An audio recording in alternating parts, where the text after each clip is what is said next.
Shalom, selamat pagi semuanya. Ya, luar biasa ya. Buat yang berpuasa masih kuat hari ke-7. Ya, tepuk tangan dong buat kita semua yang udah lewatin 7 hari ya kita berpuasa.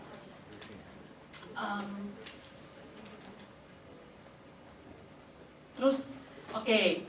Jadi kita tuh kenapa berpuasa ya? Kita sudah bertahun-tahun berpuasa dan kita selalu dapat kesaksian luar biasa. Banyak yang ada bisnis baru, ada yang keluarga dipulihkan, ada yang pernikahan dipulihkan, ada yang ada anggota keluarga yang ikut Tuhan, terima Tuhan, ada juga yang tadinya nggak dapat pekerjaan bisa dapat pekerjaan. Jadi itulah hebatnya Tuhan ya, kalau kita berdoa, berpuasa, sesuatu terjadi gitu loh. Jadi hal yang kita nggak bisa lakukan dengan kekuatan kita sendiri, tapi kuasa Tuhan yang bisa mendobrak. Oke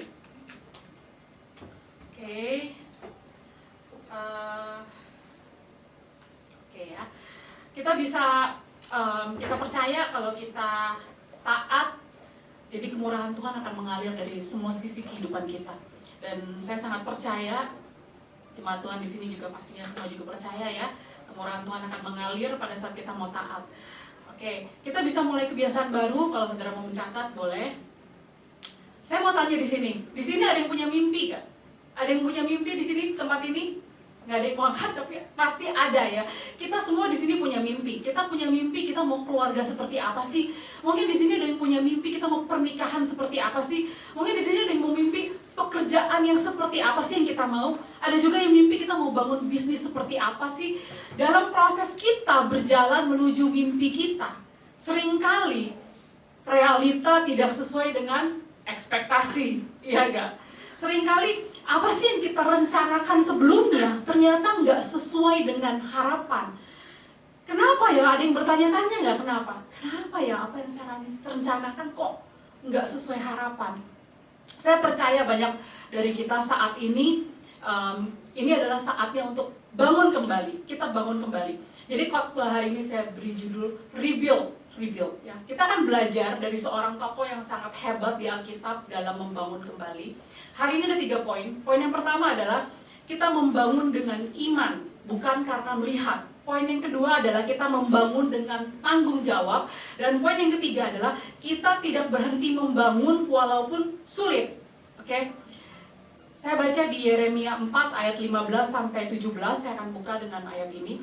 Ketika didengar musuh kami bahwa rencana mereka sudah kami ketahui dan bahwa Allah telah menggagalkannya, maka dapatlah kami semua kembali ke tembok masing-masing ke pekerjaannya. Sejak hari itu sebagian daripada anak buahku melakukan pekerjaan, dan sebagian yang lain memegang tombak, perisai dan panah, dan mengenakan baju jirah, sedang para pemimpin berdiri di belakang segenap kaum Yahuda. Kita baca sama-sama yang pasal 17 ya. 2, 3. Yang membangun, ayo dong baca sama-sama. 2, 3.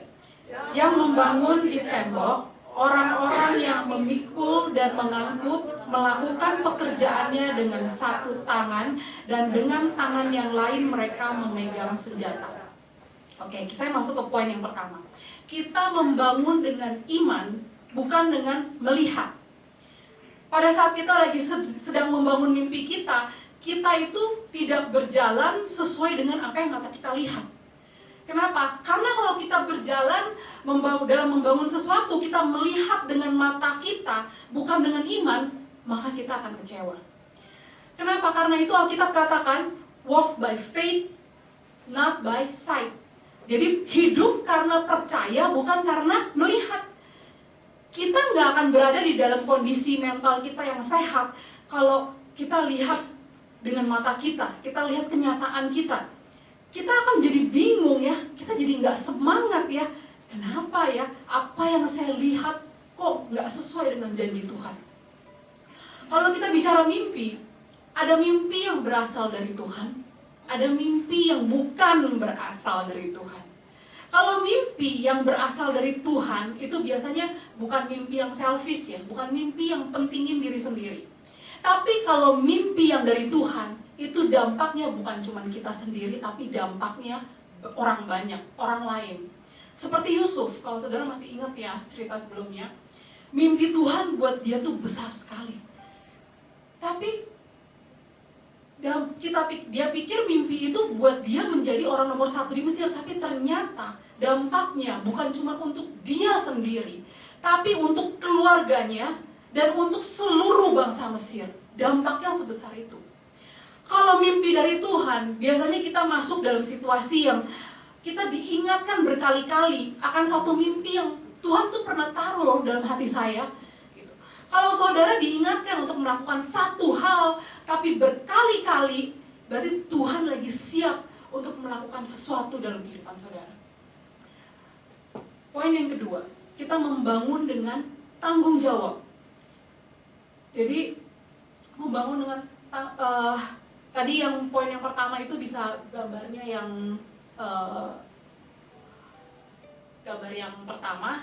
Poin yang kedua, membangun dengan tanggung jawab, gambar yang kedua. Kalau mimpi kita itu ambisi pribadi aja, kadang kalau kita nggak lakuin, kita nggak terjadi, kita mungkin nggak apa-apa ya. Kita pikir, ya udah deh, mimpi ini kalau nggak kejadian, saya ganti lagi dengan mimpi yang baru. Tapi kalau mimpi yang Tuhan punya dalam hidupmu, itu bukan pilihan, tapi itu adalah kewajiban. Saya ulang lagi ya. Kalau mimpi yang kita buat sendiri, mimpi yang ambisi pribadi, kadang kalau kita nggak lakuin, kita pikir nggak apa-apa ya, itu cuma pilihan. Kita bisa ganti lagi mimpi yang baru. Tapi kalau mimpi yang berasal dari Tuhan, itu bukan pilihan, tapi itu kewajiban. Setahun yang lalu, saya pernah mimpi, ada seorang anak teman saya tuh nggak pernah ngomong ya sama dia, saya cuman bahkan saya nggak tahu namanya, taunya mamanya suka cerita, iya si Koko begini begitu gitu. Tapi dalam mimpi itu saya lihat kok lagi susah hati banget gitu. Akhirnya pas lagi saya ketemu maminya, saya bicara, sepertinya si Koko lagi ada masalah ya, ada apa ya gitu. Saya ada mimpiin dia dan sepertinya Tuhan ada pesan seperti ini gitu. Tapi saya nggak cerita detail, karena kan saya lihat dulu ya respon mamanya, ntar dipikir ini orang kenapa nih kok tiba-tiba ngomong begitu gitu ya. Udah gitu, udah lewat, tapi ternyata pesan yang buat Tuhan untuk anak ini begitu penting. Sampai di pesan itu tuh ada tulisannya begini, aku memanggilmu dengan namamu, misalnya David. Nah itu bukan nama aslinya ya. Jadi akhirnya saya ini kira-kira sebulan kemudian saya ketemu anak ini di sekolahan. Saya langsung, wah ini berarti anak ini harus mendapatkan pesan yang sepertinya Tuhan mau sampaikan kepada dia. Akhirnya dengan penuh keberanian saya bilang, sorry gitu, saya kenal mami kamu nih gitu. Terus saya bilang sama dia, sepertinya Tuhan ada pesan nih buat kamu. Terus saya langsung, pesan itu udah ada di handphone saya, karena kalau saya lalu dapat seperti itu saya langsung catat, takut lupa ya. Tapi nggak pernah disampaikan. Akhirnya kalau ketemu, wah berarti harus disampaikan. Saya sampaikan kepada dia. Terus saya bilang sama kamu, sorry, nama kamu Daniel bukan? Takut juga ya salah nama, pede banget ini tante-tante ya, siapa gitu ya. Akhirnya, iya tante bener. Wah puji Tuhan ya, berarti memang konfirmasi lagi. Akhirnya setelah dia baca, dia bingung. Terus saya bilang sama dia, pesan ini berbicara nggak sama keadaan kamu sekarang? Kata dia, iya sih Tan. Terus habis itu saya bilang, oh iya, berarti ini pesan Tuhan buat kamu. Udah gitu udah. Sampai sekarang saya nggak pernah ketemu lagi. Jadi cuma satu kali itu doang dia jemput dedenya. Bayangkan. Jadi Tuhan itu apa ya? Tuhan itu tahu loh siapa nama kita. Setiap dari kita di tempat ini Tuhan tahu nama saudara. Dan kalau memang mimpi yang anak itu punya, Tuhan lagi arahkan supaya mimpi dia itu sejalan dengan mimpinya Tuhan. Karena Tuhan punya rencana dalam hidup dia. Dan pada saat satu pesan itu sampai ke dia, pesan itu bisa banyak hal ya. Bisa warning, bisa kasih encouragement untuk masa depan. Kayaknya sih waktu itu pesan itu untuk memberi kekuatan untuk dia di masa depan. Jadi pada saat saya sempat ngobrol sama Mamiya, ternyata iya dia lagi bingung soal ngambil keputusan soal sekolah. Jadi Tuhan tuh tahu nama setiap kita. Bahkan udah Tuhan tuh kenal kita dari sejak kita katanya di rahim ibu kita. Tuhan udah kenal kita. Dari kita di rahim ibu, Tuhan udah tahu siapa nama kita. Tuhan udah tahu rencana apa yang dia mau buat dalam hidup kita. Begitulah Tuhan kita. Jadi melalui kejadian itu saya pikir, wah, mimpi kita harus sejalan dengan mimpi Tuhan. Karena pada saat kita jalankan, saya percaya dampaknya akan luar biasa. Jadi mimpi yang Tuhan punya dalam hidupmu itu bukan pilihan, tapi kewajiban. Ayo kita sama-sama ngomong saat di tempat ini, kita bilang, ini saatnya untuk bangun kembali. Ayo dong, ini saat kembali. Semangat. Jadi kita rebuild ini sesuai dengan puasa kita, belajar dari Nehemia. Nehemia itu adalah seorang juru minum. Dia juru minum Raja Persia. Jadi Persia ini sebenarnya itu dia menjajah bangsa Yahudi. Dan dia itu mengambil orang-orang yang paling pinter, paling excellent di kerjaannya, paling setelah dites, dia ini paling bisa lulus tes. Dia diambil dari kota Yerusalem, ditaruh ke Persia untuk membangun kota Persia. Jadi dia itu orang pilihan. Sama seperti Daniel ya. Daniel juga makanya dia bisa masuk gua singa, yaitu dia orang pilihan yang tadinya mengalami hal itu. Jadi orang buangan yang dari kerajaan Persia ini, ada beberapa batch, mereka itu sudah balik ke kota aslinya, ke kampung halamannya di Yerusalem. Dan suatu hari Nehemia dapat kabar dari saudaranya, katanya tembok Yerusalem itu udah terbongkar, pintu-pintu itu terbakar semua. Jadi apa yang coba dibangun selama ini masih sangat rentan untuk diserang dari luar. Masih sangat rentan untuk, jadi mereka itu sebenarnya kayak apa ya, kayak nggak pakai baju ya. Satu kota itu sangat rentan untuk diserang. Musuh dari segala sisi bisa nyerang mereka karena nggak ada tembok, nggak ada pertahanannya. Dan pada saat Nehemia dapat kabar ini, dia meratap, dia dikatakan dia menangis, meratap. Jadi setiap kali bangun sesuatu, katanya musuh akan datang, nyerang, akhirnya tembok nggak akan jadi-jadi. Rumah, pintu-pintu dibakar. Jadi itu orang musuh bisa bebas datang. Pernah nggak sih kita merasa apa yang kita coba bangun itu kayaknya roboh terus? Pernah nggak sih kita merasa sepertinya kita bangun, roboh. Kita bangun lagi, roboh lagi. Begitu terus, cycle-nya ulang-ulang begitu. Tapi Nehemia ini, dia ini di Persia, hidupnya baik-baik saja loh. Dia bahkan nggak tinggal di Yerusalem. Dia pekerjaannya bagus, dia tinggal di dalam istana. Life is good buat dia. Dia bahkan nggak ada planning buat balik lagi ke Yerusalem. Tapi setelah dia mendengar berita soal kampung halamannya, Tuhan taruh sesuatu dalam hatinya. Mungkin Tuhan bicara dalam hatinya. Saya taruh kamu di istana bukan untuk kamu santai, minum-minum, makan-makan di dalam istana Raja Persia.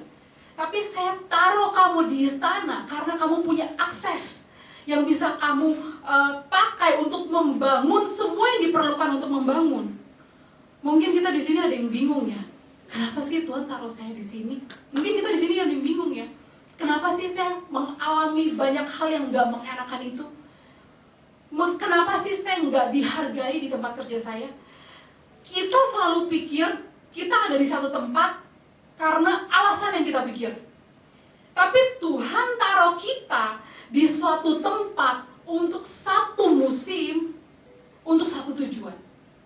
Karena Tuhan itu bisa pakai skill kita, sumber daya kita, pakai pengaruh yang kita punya untuk dipakai di musim yang berikutnya. Jadi saya ulang lagi ya, Tuhan kita selalu pikir ya, kita ada di satu tempat karena alasan yang kita pikir.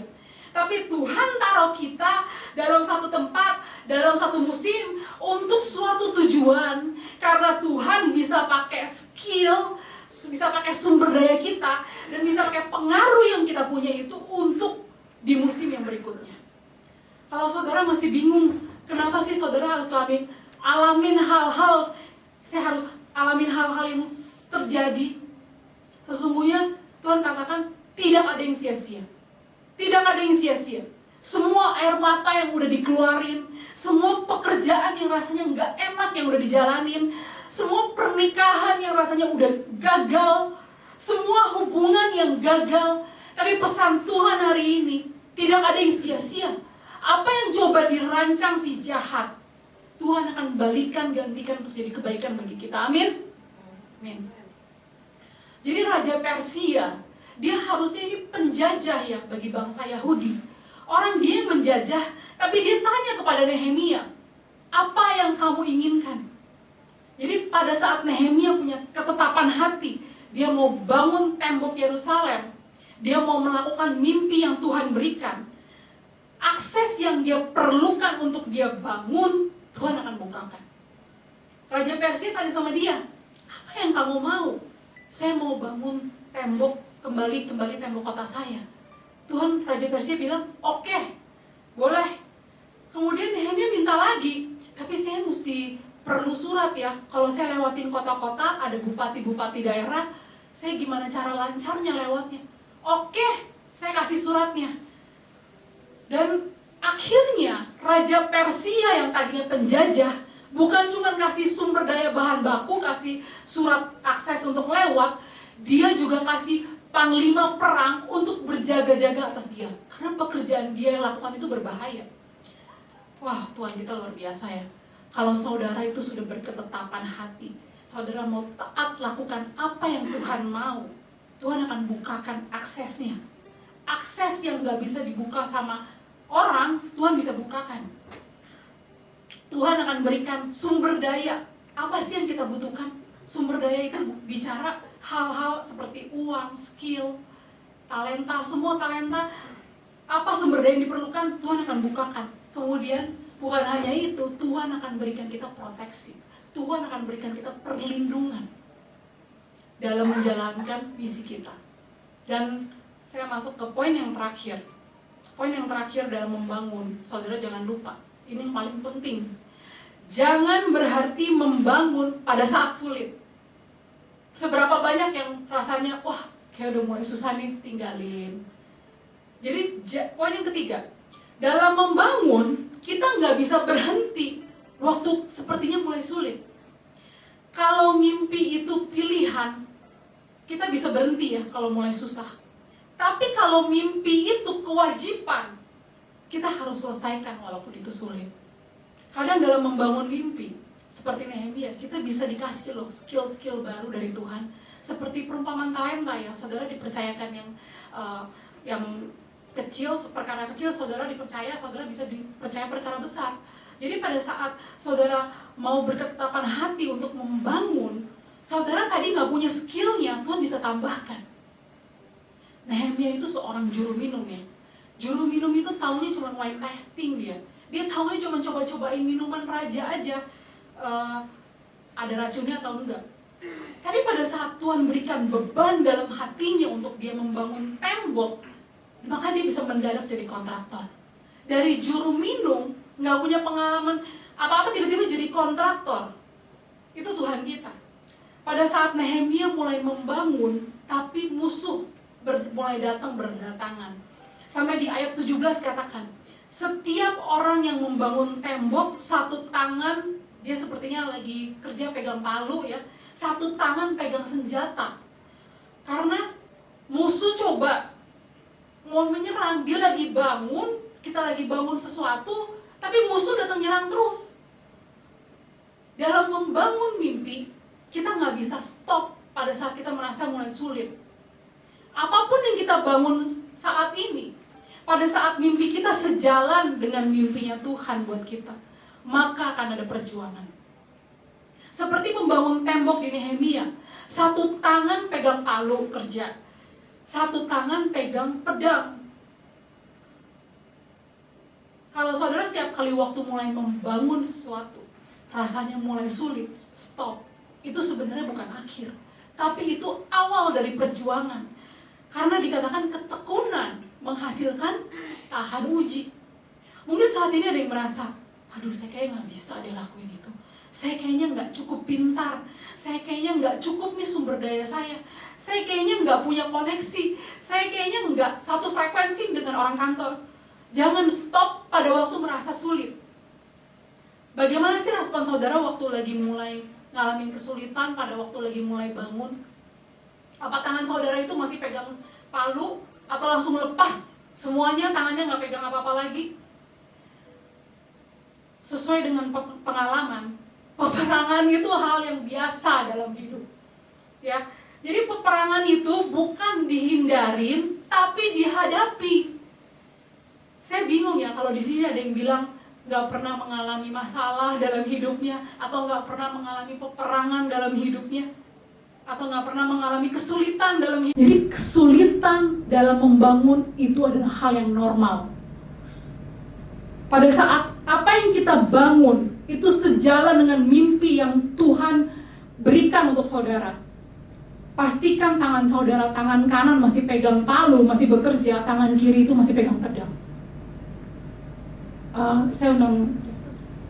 Saya encourage semua ya, saudara semua yang punya mimpi, mimpinya itu sejalan dulu dengan mimpinya Tuhan. Kita bangun mimpi dengan iman, bukan dengan melihat dengan mata. Dan dalam membangun, kita harus punya tanggung jawab. Kita jangan harus punya tanggung jawabnya. Dan mimpi yang Tuhan berikan itu sebenarnya bukan pilihan, bisa iya, bisa enggak, tapi itu kewajiban. Dan Tuhan taruh kita di satu tempat untuk satu tujuan. Dan Tuhan akan buka akses apapun yang kita perlukan untuk membangun, Tuhan bisa bukakan. Dia raja yang begitu kaya, dia yang punya semua sumber daya yang ada di bumi ini. Saudara harus cari Tuhannya. Kalau Tuhan sudah approve, Tuhan setuju, Tuhan akan buka akses. Seperti si Nehemia, orang yang gak saudara sangka-sangka akan bisa bantu saudara. Tanya, apa yang kamu butuhkan? Apa yang kamu butuhkan? Oke, akan jalan dibukakan, akses dikasih. Dalam membangun mimpi, yang paling terakhir, kita jangan berhenti pada saat rasanya mulai sulit. Saya harap saudara diberkati hari ini, dan kita akan nyanyikan lagu dulu sebelum saya mendoakan saudara.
Mata tertutup di tempat ini, dan pada saat saudara merasa, oh ya, saat ini untuk saya ingin doakan saudara di tempat ini. Dan pada saat saudara di tempat ini, sebagai pernyataan akan iman saudara, saudara bisa angkat tangan saudara atau taruh tangan saudara di dalam hati dan berkata, Tuhan, saya butuh apa yang saya butuhkan untuk membangun saat ini. Biar Tuhan lihat setiap tangan yang terangkat di tempat ini, Tuhan. Biar Tuhan lihat setiap tangan yang mencoba untuk membangun kembali di tempat ini, Tuhan. Kau tahu, Tuhan. Tuhan tahu siapa dirimu. Tuhan tahu namamu. Dan pada saat di tempat ini, kalau kau merasa, Tuhan, saya butuh Kau, Tuhan. saya nggak bisa tanpamu.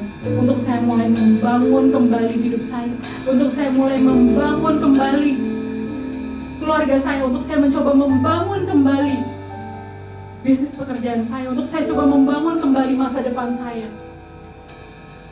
Tuhan, Kau lihat setiap tangan yang terangkat di tempat ini, Tuhan. Kau lihat bagaimana mereka butuh Kau, Tuhan, untuk mereka membangun kembali di tempat ini, Tuhan.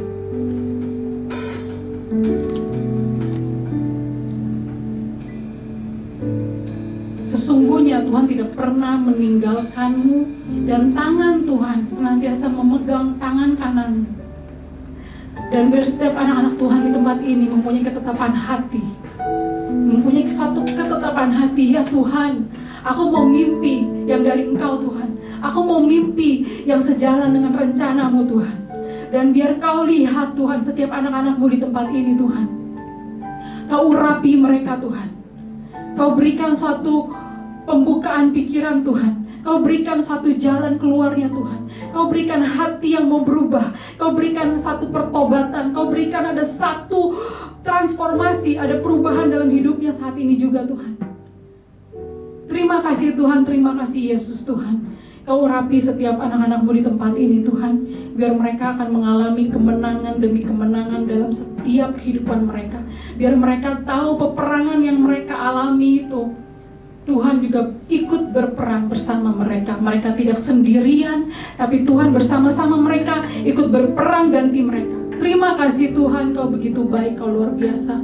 Terima kasih Tuhan. Kami serahkan setiap mimpi kami hanya di dalam tangan-Mu. Dalam nama Yesus. Mari semua anak-anak Tuhan sama-sama kita katakan, amin.